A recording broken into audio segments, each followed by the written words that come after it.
այդքան ժամանակ դու Մեդիամաքսը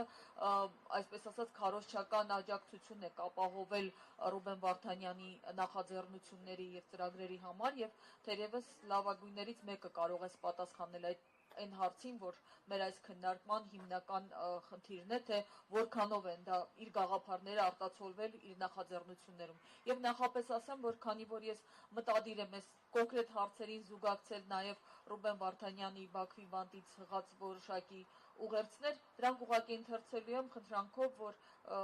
դուք դրանց անդրադառնաք։ Հիմա քեզ համար ընտրել եմ մի քիչ լրագրողական հարցադրում, երբ որ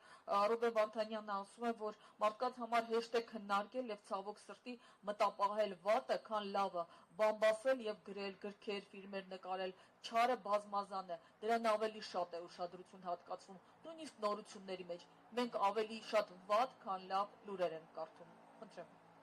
Շնորհակալություն, քանի որ գիրքը հիշատակեցիք, նշեմ նաև, որ գիրքը այո 2 ամիս առաջ է լույս տեսել եւ այսօր մենք որոշեցինք այս միջոցառման համար գիրքը հատուկ գնով հասանելի դարձնել, ուստի եթե մարդիկ կան, որ ցանկանում են գնել,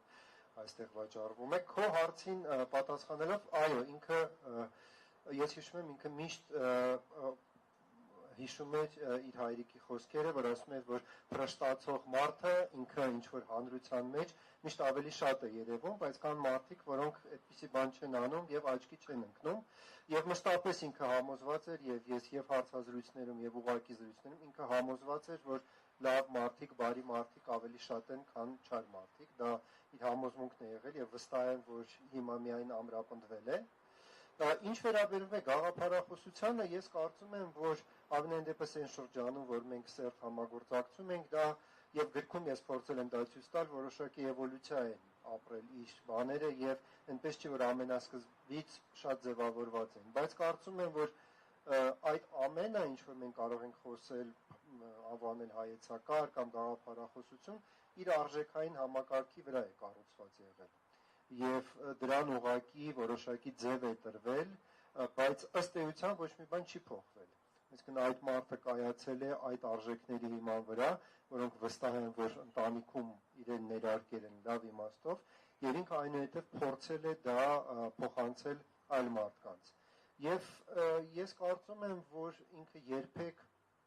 ամենայն դեպս մեր շփումներում ինքը իրեն երբեք գաղափարախոս չէր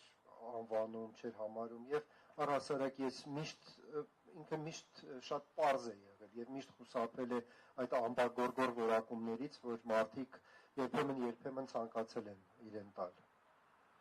Առայժմ այսքանով երևի ամենափակն է։ Նախաձեռնություններից մեկի ապագա հայկականի մասին խոսենք, անկեղծ ասած ինձ սկզբում բավական